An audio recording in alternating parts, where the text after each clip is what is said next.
All right, what is up? We are going to be tying a redfish crack fly. All right, so this fly has a rabbit zonker tail. I'm going to tie it on a SC50, a Gamakatsu SC15, and it's a size. I'm not sure what size it is, but I mean it's a decent size hook. So we're going to be putting it in the vise. I just tied with a small hook, so it was pretty tight before. Lock it in there pretty good. There we go. Perfect. That ain't going nowhere. Okay, so I'm going to be using some,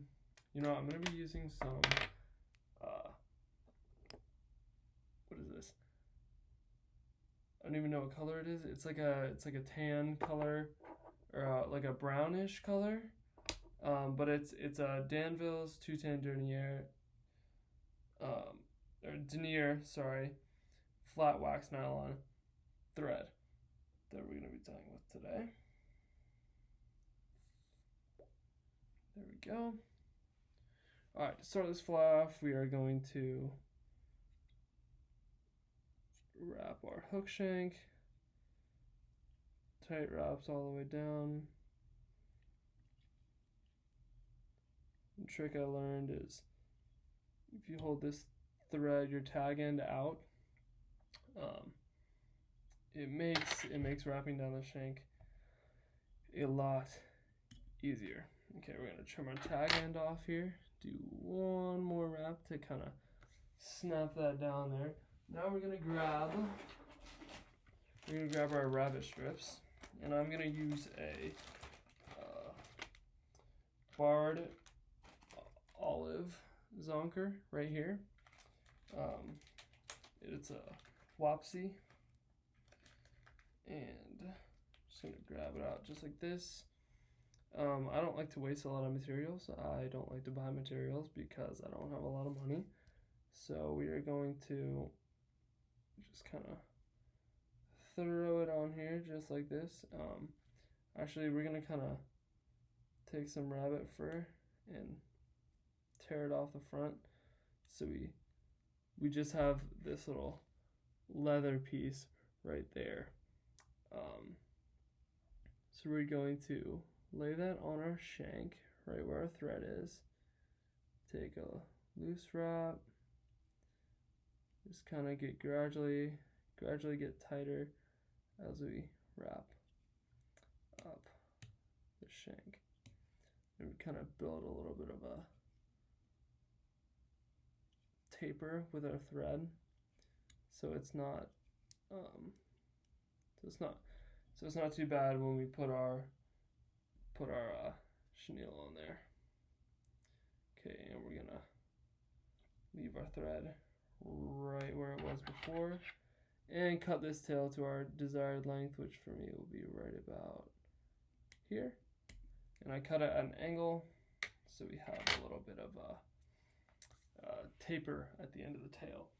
Alright, so now I'm gonna grab my chenille, and I believe I'm going to be using, here it is. It's a olive copper UV polar chenille right there. Hairline Dubbin is the brand that we're gonna be using.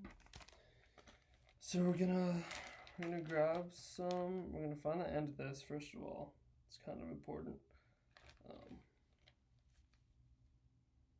Wherever that is.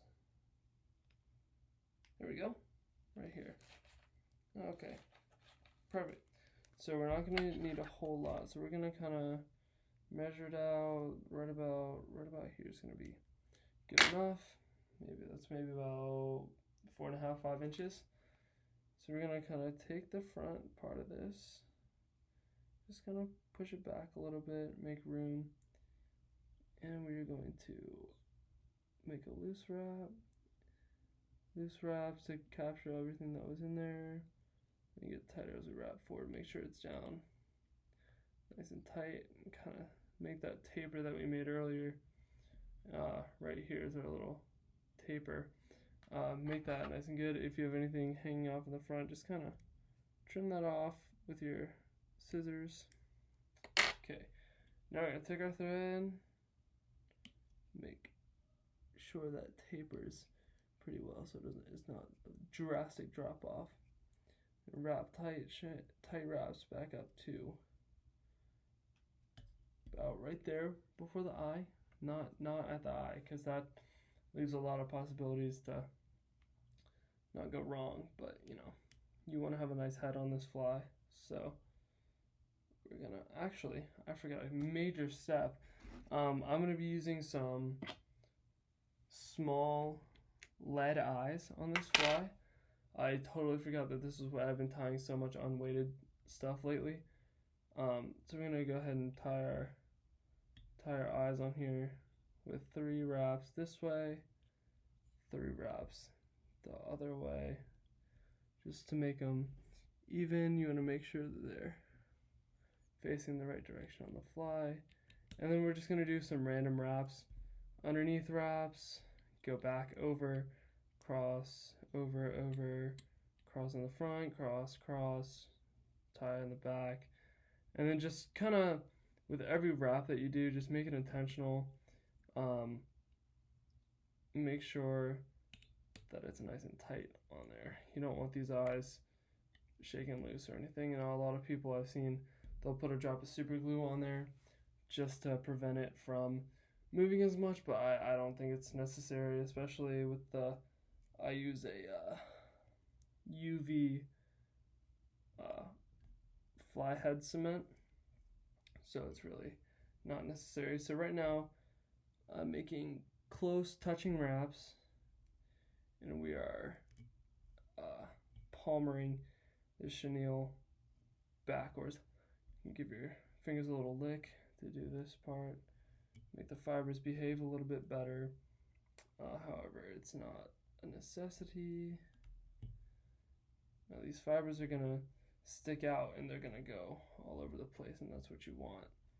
A fly will clean up when fish in salt water though, but remember to wash your flies off, or else they're gonna get gunky and they're gonna fall apart. The salt water will tear that thread right apart. Just keep hammering this back as you wrap forward. Keep those wraps nice and tight. Palmer. Alright, and when we get here, make sure your thread is right directly behind the eyes. Keep palmering it back. And when you get to the eyes, you want to do a couple more wraps. Make sure you get right there.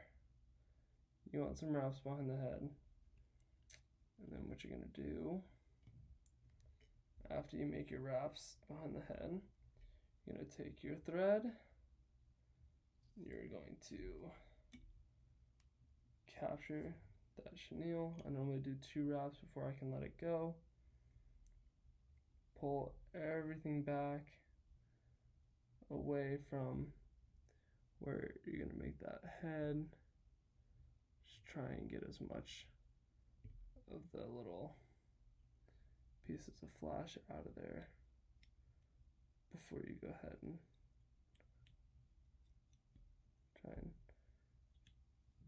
tie that head off. You want to taper to right before the eye.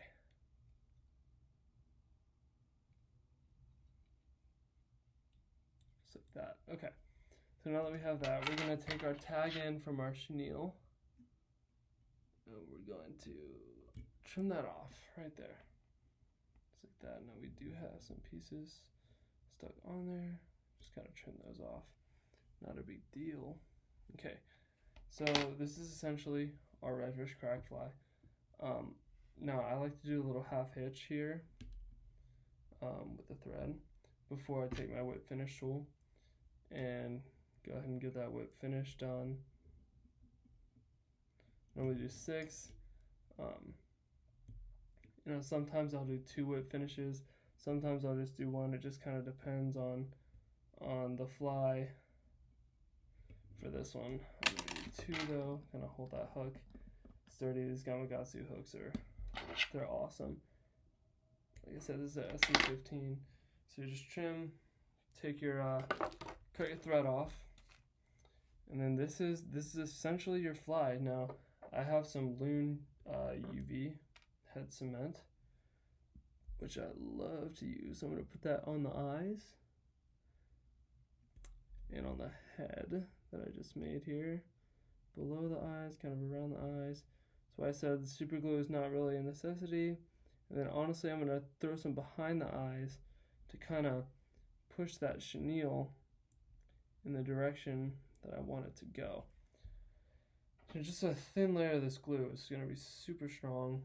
It's not gonna wear down very fast. It's not gonna want to break. And you're gonna take your light and hit that UV on there. Make sure you pull back your chenille before you zap it. Let that cure. Does not take very long at all. Hit it on there.